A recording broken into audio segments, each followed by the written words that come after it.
ठीक है, तो बहुत बढ़िया। आ जाइए, पहले आप लोग जुड़ जाइए। हाँ, नहीं 2 क्लासेस नहीं है, वो नेक्स्ट जो सेशन था मेरा उधर वो हमने है, उसको बहुत अच्छे से समझ में आया है ना। चलिए, केबीसी वाली फीलिंग आएगी अभी, तो स्टार्ट करें फिर। मनीषा, 5 को एग्जाम हो ना हो, कभी भी हो, कुछ फर्क नहीं पड़ता। तैयारी हमारी चल रही थी ना, लॉकडाउन में रुकी है, ना किसी भी मुश्किल परिस्थिति में रुकी है, ना रुकेगी। तैयारी इंपॉर्टेंट है अभी के लिए। हाँ, वो मैं समझ रही हूँ, बिल्कुल एनर्जी नहीं थी आज, हिम्मत नहीं थी सेशन लेने की। हद से हद 2 वीडियो पूरा रिवीजन कराने में, वो D+B का हो या केवीएस में, तो डायरेक्ट ही क्वेश्चन पूछ लेता है। तो संज्ञानात्मक विकास क्या है, सबसे पहले तो ये समझना जरूरी है, या संज्ञान क्या है ये समझना जरूरी है। और अगर मैं बात करूं तो पियाजे वाज अ स्विस साइकोलॉजिस्ट, यानी एक स्विट्जरलैंड के साइकोलॉजिस्ट थे। 1896 में इनका जन्म हुआ था, और एकदम डूड लग रहे हैं पिक्चर में, ठीक। तो ये स्कीमा बनाइए आप अपना, स्कीमा क्या है अभी समझेंगे आगे, ठीक है बात। तो पियाजे का संज्ञानात्मक विकास, कॉग्निटिव डेवलपमेंट या कॉग्निशन की अगर हम बात करें तो ये अपने आप में इंक्लूड करता है उन सभी स्किल्स को जिसके थ्रू आप जान सकते हैं, है ना, जिसके थ्रू आप नॉलेज को कंस्ट्रक्ट करते हैं, द प्रोसेस ऑफ नोइंग, ठीक, कॉग्निशन कहलाएगा। तो कॉग्निटिव डेवलपमेंट या संज्ञान की अगर मैं बात करूं तो ये रिलेटेड है आपकी मेंटल स्किल्स से, यानी आपकी मानसिक क्षमताओं से, जिसमें आपकी रीजनिंग की, जो आप रीजन करते हैं ना, तर्क जो है वो भी आपके संज्ञान से, लैंग्वेज डेवलपमेंट भी आपके संज्ञान से जुड़ा हुआ है। आपकी प्रॉब्लम सॉल्विंग, आप समस्या का समाधान जो करेंगे वो आपका कितना बेहतर जो कॉग्निशन है वो डेवलपमेंट उसका हुआ है, इस पर बेस्ड होगा। आपकी इमेजिनेशन, आपकी थिंकिंग, जो भी आपके समझ से रिलेटेड है वो यहाँ आ जाएंगी। द प्रोसेस ऑफ नोइंग और द वे यू नो, ये कह सकते हैं, इसमें बहुत सारी चीजें इंक्लूडेड होती हैं। क्लियर हो गई बात?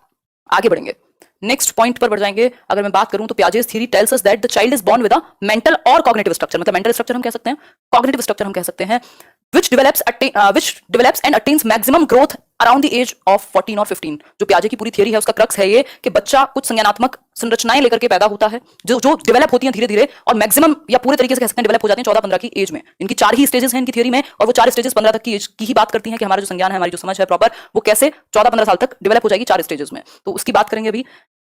सिंपल बात हो गई। तो बेसिकली और भी कुछ चीजें हैं जिसके बारे में पियाजे ने बात की है, बच्चों के थॉट पर उन्होंने बात की है। पियाजे की अगर मैं बात करूं तो पियाजे क्या है, एक कंस्ट्रक्टिविस्ट है, एक कंस्ट्रक्टिविस्ट है, रेडिकल कंस्ट्रक्टिविस्ट है, बट वो जानने की आपको जरूरत नहीं है। कंस्ट्रक्टिविस्ट कौन व्यक्ति, जो ये माने कि बच्चा नॉलेज को कंस्ट्रक्ट कर सकता है, यानी ज्ञान का सृजन बच्चा स्वयं कर सकता है, ज्ञान का निर्माण बच्चे कर सकते हैं, यानी किसके थ्रू, एक्टिविटी के थ्रू। एक्टिविटी करके बच्चा अपने जो वर्ल्ड की नॉलेज है, जो उसका कंस्ट्रक्शन है नॉलेज का, वो कर सकता है। बच्चे क्या है, लिटिल साइंटिस्ट हैं, नन्हे वैज्ञानिक हैं। ये भी कौन कहेगा, पियाजे ही कहेंगे, ठीक है। इन्होंने बेसिकली कहा कि बच्चे सोच सकते हैं और वो बेवकूफ नहीं है या खाली नहीं है, ठीक है, मतलब खाली बर्तन नहीं है, वो इंक्वायरी कर रहे होते हैं अपने सेंसेस के थ्रू, और अलग अलग स्टेज में अलग अलग तरीके से वो अपने संज्ञान का निर्माण कर रहे होते हैं, यानी वो नॉलेज को कंस्ट्रक्ट कर सकते हैं, ठीक है। तो इन्होंने कहा कि बच्चे सोच सकते हैं, दे कैन थिंक इक्वली, जितना हम सोचते हैं, मतलब अमाउंट सेम है, बच्चे उतना ही अमाउंट में सोच सकते हैं जितना हम बड़े सोचेंगे, लेकिन प्रकार अलग होगा, यानी काइंड इज डिफरेंट। जो प्रकार है वो अलग होगा, kind is different, amount same है, सोचने की अमाउंट जो है वो सेम है। या फिर इसको हम कह सकते हैं कि क्वांटिटी सेम रहती है, जितने मान लीजिए थॉट्स, ये एक छोटा सा नैरो सा एग्जांपल है, बहुत बढ़िया पंकज जी, छोटा सा नैरो सा एग्जांपल है कि मान लीजिए आपके दिमाग में 10,000 थॉट आ रहे हैं तो उनके भी उतने ही आ रहे होंगे, ठीक। इस केस में आपके थॉट्स डिफरेंट तरीके के हो सकते हैं, हो सकता है आपकी ब्रेकअप प्रॉब्लम चल रही हो, आपके जीवन में कुछ आर्थिक समस्याएं चल रही हो, आप अलग है, यानी क्वालिटी डिफरेंट है उनके थॉट्स की, ये कह सकते हैं। दोनों बार ये चीज पूछी भी गई आपसे, क्लियर हो गई बात? क्वांटिटी सेम है, मात्रा सेम। अकॉर्डिंग टू पियाजे, children's thinking differs in dash from adults. CTET में 2 बार ये 2 तरीके से पूछा जा चुका है। अगर मैं बात करूं पियाजे के अनुसार बच्चों की थिंकिंग किस चीज में डिफरेंट होती है, देन इन व्हाट, मतलब अकॉर्डिंग टू पियाजे children's thinking differs in dash from adults then in dash. बताइए, अमाउंट में अलग है, साइज में अलग है, काइंड में अलग है, या साइज और टाइप में। 4 ऑप्शंस हैं, इंग्लिश वाले को फाइनल मानिएगा, अगर उधर कुछ मिस्टेक हो हिंदी में तो फटाफट से आंसर कीजिए। बहुत बढ़िया, काइंड एंड अमाउंट। हर्षा, बात तो ठीक लग रही है आपकी। आएंगे अभी मृगांशी, उधर भी आएंगे, पहले समझिए एक बार क्या है। हमने यही समझा था, काइंड में डिफरेंट है देन इन अमाउंट, अमाउंट की बजाय नहीं आए हैं हम। ये 4 फैक्टर्स हैं जिनकी बात वो करते हैं। ये स्टेज एक्टिविटी कह सकते हैं, सोशल इंटरेक्शन यानी सामाजिक अन्योन्य क्रिया या अंतः क्रिया नहीं होगी प्रियंका।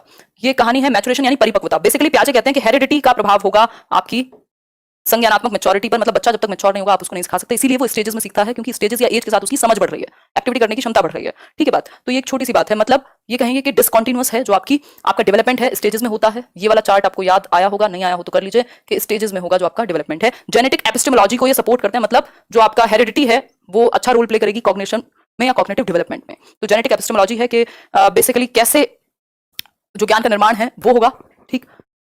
सिंपल बात, इंग्लिश कल करेंगे यार, आज जो कर रहे हैं वो करिए पहले, बहुत इंपॉर्टेंट है, ठीक है। एक्सपीरियंस हमने समझ लिया, बच्चा एक्टिविटी करके सीखेगा। तीसरी चीज है सोशल इंटरेक्शन, जिसको हम कई बार गलत समझ लेते हैं कि पियाजे ने तो सोशल इंटरेक्शन के बारे में बात ही नहीं की, लेकिन ऐसा नहीं है। ये चारों प्रोसेस मिलकर के बेसिकली बच्चा फिजिकल एनवायरमेंट से इंटरेक्ट तो करेगा ना, जो भी एनवायरमेंट है आसपास उससे इंटरेक्ट तो करेगा, तो उससे समझ बनेगी, ठीक है। फिर है इक्विलिब्रेशन। इक्विलिब्रेशन मतलब इम्बैलेंस से बैलेंस की तरफ जाना। जो उसकी नॉलेज है वो जब नई चीजें देखेगा तो बैलेंस में है कि नहीं है, ठीक है, मतलब कंफ्यूजन टू क्लैरिटी जाना, ये कह सकते हैं। जब ठीक क्लियर बात हो गई यहाँ तक की, एक छोटी सी बात है, इसमें बहुत ज्यादा आपको डीप में भी पढ़ने की जरूरत नहीं है, हालांकि मैंने किसी एक मैराथन सेशन में बहुत डीप में इनको समझाया हुआ है, पर उतना नहीं पूछेगा, लेकिन ये 4 फैक्टर्स आपको पता होने चाहिए, बहुत जगह ये मिलेंगे भी नहीं। अब आपके सामने एक क्वेश्चन है, कोई बात नहीं खुशबू जी। एक क्वेश्चन है आपके सामने, in the context of language development which of the following areas was underestimated by पियाजे। अब लैंग्वेज के बारे में अगर मैं बात करूं, हमने अभी क्या समझा था, चार चीजें थी यहाँ, चार चीजें थी, लेकिन यहाँ लैंग्वेज नहीं है इन 4 एलिमेंट्स में, क्योंकि पियाजे कहते हैं कि जो कॉग्निटिव डेवलपमेंट है उसकी वजह से भाषा विकास होगा, मतलब कितना बेहतर आपका संज्ञान, आपकी समझ, आपकी थिंकिंग, आपकी रीजनिंग, इन सब का डेवलपमेंट होगा, उतना ही बेहतर आपका लैंग्वेज डेवलपमेंट होगा, या कॉग्निशन से लैंग्वेज डेवलपमेंट जुड़ा हुआ है। इन्होंने ये नहीं कहा कि लैंग्वेज डेवलपमेंट से मदद मिल रही है कॉग्निटिव डेवलपमेंट में, जो कि वाइगॉस्की कहते हैं, ठीक है बात। तो यहाँ पर इस केस में जब इन चारों एलिमेंट्स में से लैंग्वेज पार्ट नहीं है, तो एक क्वेश्चन आता है आपके सामने, अकॉर्डिंग टू पियाजे theory which one out of the following will not influence one's cognitive development, यानी संज्ञानात्मक विकास को प्रभावित कौन सा एक कारक नहीं करता। अगर हम बात करें इन चार ऑप्शंस की, फटाफट आंसर कीजिए। पहला है लैंग्वेज, फिर है सोशल एक्सपीरियंस, मैचुरेशन, और देन आपका एक्टिविटी। आंसर कीजिए। ए ऑप्शन हो जाएगा सिंपल, ठीक, भाषा। ये जो कॉग्निशन है उसकी केंद्रित वाक है, वो बात करता है, बोल चीज है जो अंडर एस्टिमेट की गई पियाजे के द्वारा। बताइए, heredity, social interaction, egocentric speech, active construction by the child, क्या एक ऑप्शन होगा? भाषा के क्षेत्र में बात हो रही है, इन the context of language development, भाषा विकास के क्षेत्र में कौन सी एक चीज आपकी इंपॉर्टेंट नहीं है या फिर उसको अंडर एस्टिमेट किया गया पियाजे के द्वारा?